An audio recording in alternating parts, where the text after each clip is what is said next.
Assalamualaikum warahmatullahi wabarakatuh. Perkenalkan, nama saya Bayu Presto Irawan dengan NIP akhir 093. Baiklah, di sini saya akan menjelaskan Pratylensus coffeeae menginfeksi pada tanaman kopi. Bagilah pendahuluan, yaitu tanaman kopi Coffea spp merupakan komoditas perkebunan benda ekonomi tinggi dan menjadi salah satu sumber devisa penting bagi negara tropis, termasuk Indonesia. Dua jenis yang paling banyak dibudidayakan adalah Coffea arabica dan Coffea canephora atau robusta. Masing-masing memiliki karakter pertumbuhan dan kebutuhan lingkungan yang berbeda. Arabica tumbuh baik di dataran tinggi dengan suhu sejuk, sedangkan robusta lebih sesuai di dataran rendah hingga menengah. Kopi tidak hanya berperan sebagai produk perdagangan internasional, tetapi juga memiliki nilai sosial dan budaya di berbagai daerah penghasil. Namun, produktivitas kopi masih menghadapi berbagai kendala, seperti perubahan iklim, penurunan kesuburan tanah, serta serangan hama dan penyakit. Salah satu patogen yang menimbulkan kerusakan serius adalah nematoda parasit akar Pratylensus coffeeae yang dapat menghambat pertumbuhan akar dan menurunkan hasil panen. Baiklah, di sini ada karakteristik. Pratylensus coffeeae merupakan nematoda parasit tumbuhan dari famili Pratylensidae yang dikenal sebagai penyebab utama kerusakan akar pada berbagai tanaman budidaya di daerah tropis. Secara taksonomi, spesies ini termasuk dalam kingdom Animalia, filum Nematoda, kelas Sequamentea, ordo Tilensida, dan genus Pratylensus. Nematoda ini memiliki karakteristik sebagai endoparasit migratori, yang berarti ia mampu masuk ke dalam jaringan akar, bergerak di korteks, dan menyebabkan luka-luka atau lesi yang mengganggu fungsi fisiologis tanaman. Tubuh P. coffeeae berbentuk silindris dengan panjang sekitar 0,4 dan 0 sampai 0,6 mm. Dilengkapi stilet pendek yang berfungsi untuk menusuk dan mengisap cairan sel akar. Siklus hidupnya terdiri dari telur, 4 tahap juvenil, dan dewasa, di mana hampir semua tahap mampu menginfeksi akar, sehingga populasi dapat meningkat dengan cepat dalam kondisi lingkungan yang mendukung. Baiklah, sini ada klasifikasinya, yaitu pertama, Kingdom Animalia, filum Nematoda, kelas Sequamentea, ordo Tilensida, subordo Tilensina, famili Pratylensidae, genus Pratylensus, spesies Pratylensus coffeeae. Di sini ada morfologi. Yang pertama itu bentuk tubuh. Tubuh berbentuk silindris, memanjang, dan berukuran sekitar 0,4 sampai 0,6 mm pada fase dewasa. Warna tubuh cenderung transparan hingga kecoklatan. Yang kedua itu kutikula dan adaptasi. Kutikula berlapis, halus dan fleksibel, dilengkapi anulus yang membantu pergerakan di dalam jaringan akar. Struktur ini menjadi adaptasi penting untuk bertahan di lingkungan tanah dan menembus jaringan tanaman. Yang ketiga itu struktur kepala dan stilet. Kepala sederhana dengan bibir rendah, stilet pendek namun kuat, berfungsi menembus dinding sel akar dan mengisap cairan sel. Di belakang stilet terdapat median bulb yang mendukung proses pemompaan makanan. Yang keempat itu ada organ reproduksi. Betina memiliki sistem reproduksi didentifik dan amphidelphik atau 2 ovarium, sedangkan jantan memiliki 1 testis. Jantan dilengkapi spikula dan gabernaculum untuk kopulasi. Telur umumnya diletakkan dalam atau dekat jaringan akar. Selanjutnya itu yang kelima ada sistem pencernaan. Sistem pencernaan terdiri atas mulut, esofagus, usus tubular, hingga anus. Struktur esofagus memiliki median bulb yang berperan penting dalam mengisap nutrisi dari akar inang. Yang keenam itu ada tipe parasit. Pratylensus coffeeae termasuk endoparasit migratori, mampu masuk ke jaringan akar, bergerak bebas di korteks, dan meninggalkan kerusakan sepanjang jalur migrasinya. Yang ketujuh itu kerusakan yang ditimbulkan.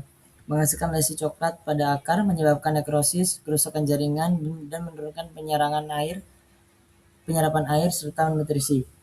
Kerusakan akar membuat peluang infeksi patogen sekunder seperti Fusarium dan Rhizostonia, sehingga tanaman menjadi kerdil, menguning, dan hasil panen menurun. Selanjutnya itu ekologi Pratylensus coffeeae, merupakan nematoda parasit tanaman yang banyak ditemukan pada kawasan tropis dan subtropis, terutama pada tanah dengan kelembapan tinggi dan suhu hangat. Populasinya berkembang optimal pada suhu 25 sampai 30 derajat Celcius, kondisi tanah gembur, dan kadar bahan organik sedang. Sehingga lingkungan perkebunan kopi, pisang, dan tanaman rimpang sangat mendukung kelangsungan hidupnya. Nematoda ini lebih menyukai tanah bertekstur lempung berpasir karena pori-pori tanah yang cukup besar memudahkan migrasi dan penetrasinya ke tanaman. Aktivitas biologisnya sangat dipengaruhi oleh kelembapan tanah. Populasi cenderung meningkat pada musim hujan dan menurun pada kondisi kering ekstrim. Meskipun Picoviae tetap dapat bertahan dalam kondisi suboptimal dengan memperlambat aktivitas metabolismenya. Nah, reproduksinya itu Pratylensis coviae berkembang biak melalui reproduksi seksual. Meskipun betina lebih sering ditemukan dibanding jantan, sehingga proses pembuahan sering terjadi dengan intensitas yang rendah, betina memiliki sistem reproduksi delphik amfidelphik, yaitu dua ovarium yang memanjang ke arah interior dan posterior, sehingga mampu menghasilkan telur dalam jumlah banyak ketika kondisi lingkungan mendukung. Telur biasanya diletakkan di dalam korteks akar atau di permukaan akar, tempat nematoda melakukan penetrasi. Perkembangan telur berlangsung cepat pada suhu optimal, 25-30 derajat Celcius. Dan tahapan juvenil setelah menetas, J2-J4 segera mampu menginfeksi akar serta melanjutkan siklus hidupnya. Pada kondisi yang suboptimal seperti kekeringan atau suhu rendah, aktivitas reproduksi dan penetasan telur melambat. Namun nematoda tetap dapat bertahan melalui fase dormansi parsial. Kemampuan reproduksi yang cepat inilah yang membuat populasi Picoviae dapat meningkat drastis di lahan yang intensif ditanami inang yang sesuai. Proses patogenesis. Yang pertama itu penetrasi akar dengan stilet. Picoviae menembus epidermis akar menggunakan stilet dan memasuki jaringan korteks. Yang kedua itu migrasi sebagai endoparasit migratori. Nah, nematoda bergerak dari sel ke sel di dalam korteks sambil merusak dinding sel dan menyebabkan nekrosis jaringan. Yang ketiga itu ada feeding menyebabkan kerusakan sel dan kolaps jaringan. Aktivitas makan mengisap cairan sel menyebabkan sel-sel korteks mati, membentuk lesi coklat gelap yang khas. Yang keempat itu pembentukan lesi dan nekrosis luas. Migrasi berulang menimbulkan area nekrosis yang meluas sehingga akar tampak busuk, kering, dan berwarna gelap. Yang kelima itu reproduksi di dalam jaringan akar. Telur dan juvenil ditemukan di dalam korteks rusak menunjukkan bahwa reproduksi terjadi pada titik infeksi dan memperbesar populasi di dalam akar. Proses fotogenesis yang keenam itu dry rot pada umbi atau akar tertentu. Pada tanaman seperti Dioscorea rotundata, infeksi menyebabkan dry rot, yaitu pembusukan kering akibat degradasi jaringan oleh nematoda.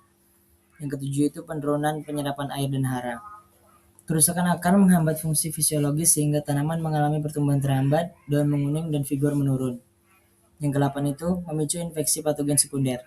Lesi akar meningkatkan peluang infeksi jamur, bakteri lain, memperparah kerusakan akar dan gejala lapangan.